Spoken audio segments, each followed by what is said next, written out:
Hi folks, Tacitus today, your pushback channel, and thank you for joining this audio radio live stream. In this essay, I'd like to talk about the various globalist think tanks, commentators, and pro-globalist minded ideological hacks and fanatics out of the World Economic Forum and so on, where they talk about they must have a complete and total utter stranglehold on all judicial appointments, particularly in the higher courts, but preferably all courts. And what they're proposing, or certainly in the articles that I've seen, and you kind of have to read between the lines a little bit, what they're saying is that if judges are approaching or getting close to, like within a few years of retiring or reaching the mandatory or the optional retiring age, that they should be got to by if a pro-globalist governor or president or prime minister or whatever is in charge, your political party, the pro-globalist political party, is in charge, and you have the power to make these judicial appointments, that it should be done tactically and strategically. You should go to all while you're in power, while you're in control, because an anti or someone not lukewarm about globalization may be coming into the next administration, voted in by the people in a free and fair election, supposedly. But anyway, the while you have control, while you have the power, use it. Use that power to fuck up the Western world as much as you can, and as diabolically as you can. And one of the ways of doing that is to go to judges that are of any persuasion, go to judges that are nearing retirement or not far away, and say, listen, if you retire now, we'll give you some cozy government fucking job or a consultancy or at an NGO or a fucking quango. We'll look after you. But if you retire now, then that means we can appoint the angry black lesbian judge who will always make decisions based on ideology instead of the law and instead of the facts. So that further undermines and corrupts and Western society and delivers the sort of outcomes that we want as the globalists that are trying to impose our ideology. So judge, retire now so we can appoint. So because if you stay on until the retiring age, then the other guys could be in charge, and they may appoint judges that would apply the law. The law. Can you imagine that? A fucking judge that applies the law, that actually listens to evidence and fact. We can't have that. The globalist project cannot go ahead if we have judges that listen to the law and apply the law, the codified written law, the law written by the representatives of the people. We can't have that. We're the globalists. We don't have to follow that. We are activists, and we're going to change the world ideologically. So they say that should be done. They had that with the case of in the Supreme Court in the United States, that Brewer or Breyer, or whatever his face was, they got him to retire early. I don't know if they fixed him up with a cozy job, but so they could appoint that black woman, that activist. She's like, in my opinion, a legal clerk, and not anymore, but Ketanji Brown Jackson. That's it. Now, they're not only applying this to, as I mentioned, to the lower courts, but they particularly want to target courts of appeal and higher courts, federal courts. Because if you want to stop the other guys from doing something, you go to an activist federal court, and they'll give you an emergency hearing, and you can get an activist judge there to give you a verdict within minutes of knocking on his door or her door. So they want that sort of level of control. Now, if you control all the judicial appointments, and thus appointing activist judges and then activist, court clerks and activist prosecutors and the other whole range, then you pretty much you control a lot.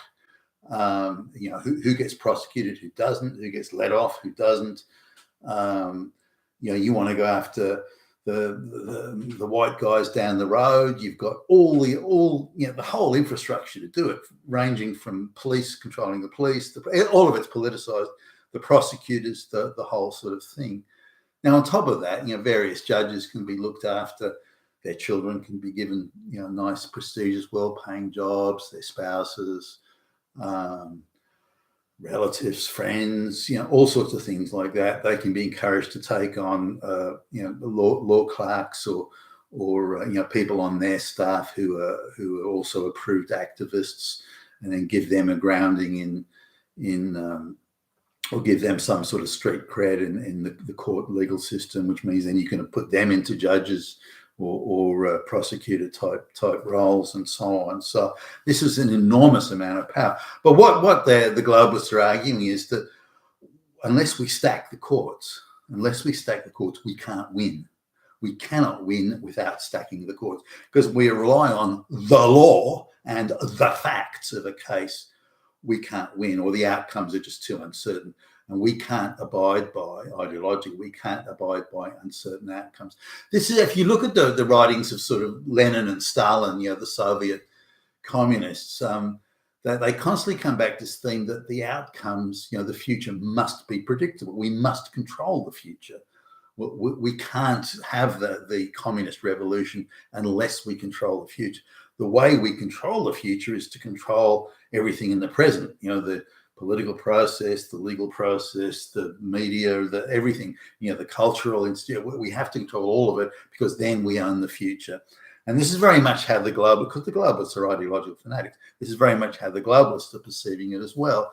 So if they have judges that are appointed and judges who, say in the case of Trump's appointments to the Supreme Court in the United States, he used constitutional judges that were there to uphold the law, uphold the Constitution. Now, they may not do it perfectly, but that's where they were coming from.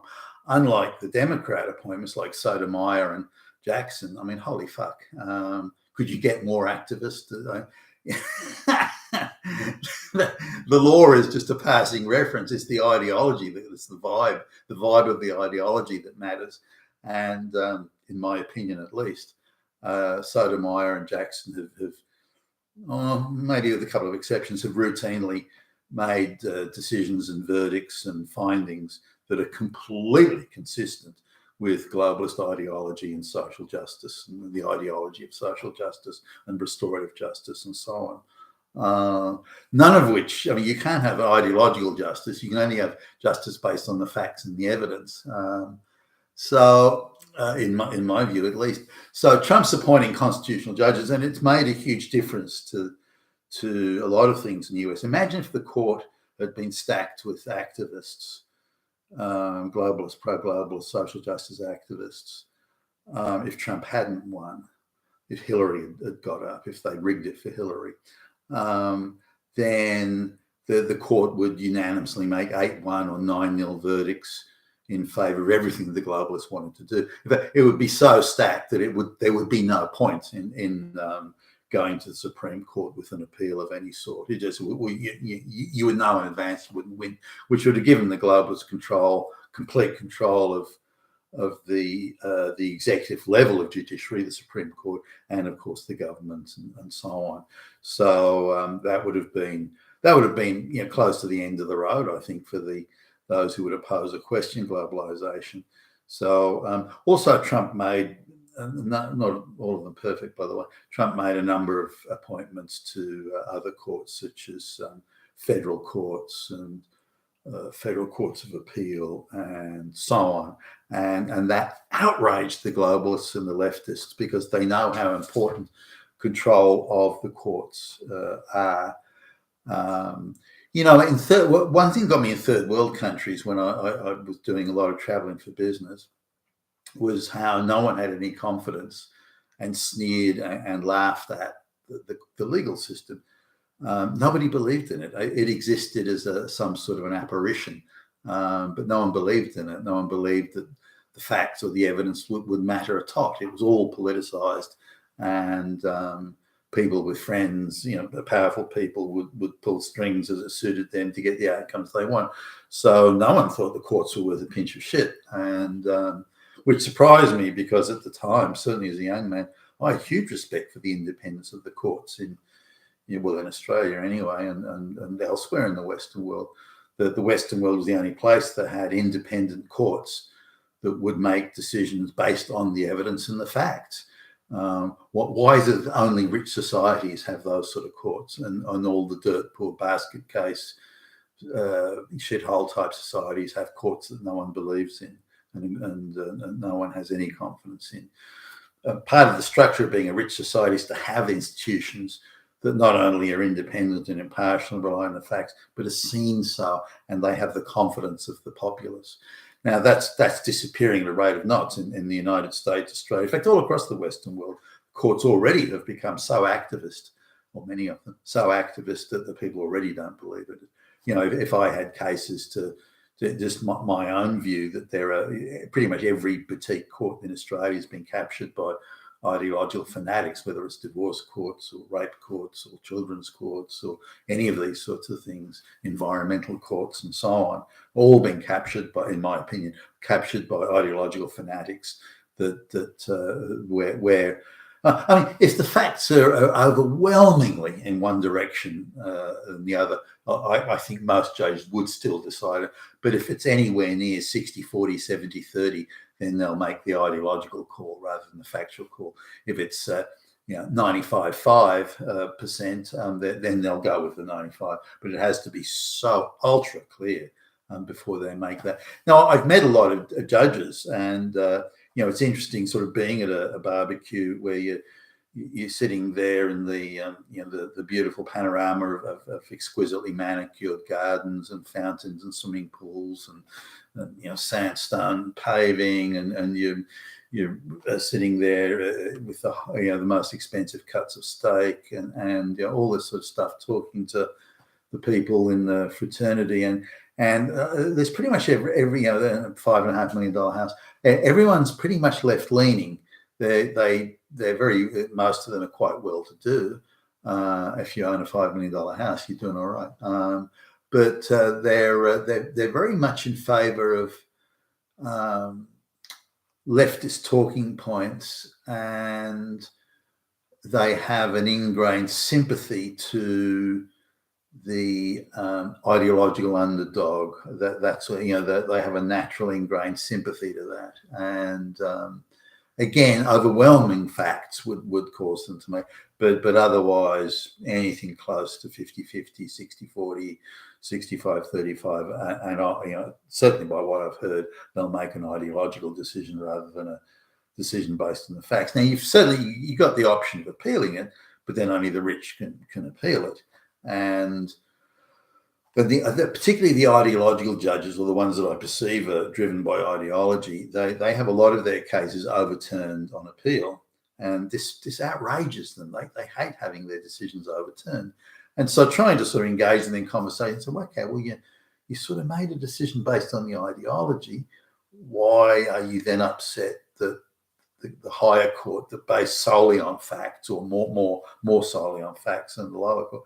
Why are you upset about your decision being overturned when you effectively admit it was ideological? Well, I did the right thing for social justice. It's outrageous that these people just focusing on the fact, they don't see the wider picture of the social justice issues, and they just rely on the facts, and that's kind of wrong or bad, which is, sums up, I think, the social justice globalist sort of view of the law. The law isn't there to check facts and administer; it's there to deliver social justice ideological outcomes. But coming back to this overall thing that the globalists are going, I mean, how fucked up is the globalist ideology if they have to rely on such tactical appointment of activist judging? They're aggressively going out to say, okay, we want to, we can only win this if the entire legal system is full of ideological fanatics, pro-globalist ideology. People. If you're a judge, you've got to hate straight white people and straight whites. If you don't, then because straight white people, particularly men, are the primary oppositors. The globalists would see, or the least enthusiastic about globalization. They are therefore ideologically the enemy. So the legal system has to be there to crush these damn straight white males, and therefore they need complete wall-to-wall, end-to-end control of the legal system. And to do this, they have to engage in all manner of subterfuge and appointment of people who you wouldn't, they're not smart enough to sweep the floor, but you give them a job as a fucking judge. I mean, that's insane. But there you go. But I just want to go on with the globalist sort of thing. Well, we can't successfully implement the globalist project unless we can stack all the courts with activist judges. We can't implement the globalist project unless we rig elections. We can't implement the globalist project if we have a media that reports facts. We have to have a media that only dishes out propaganda. We can't implement the globalist project unless we infiltrate all the public service institutions and turn them against white people.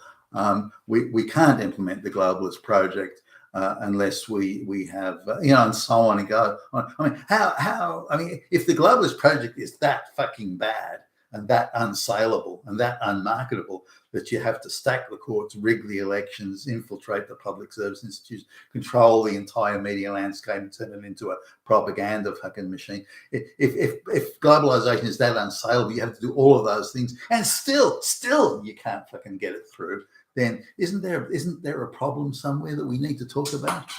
You've been a Tacitus today at your Pushback channel, and thank you for listening.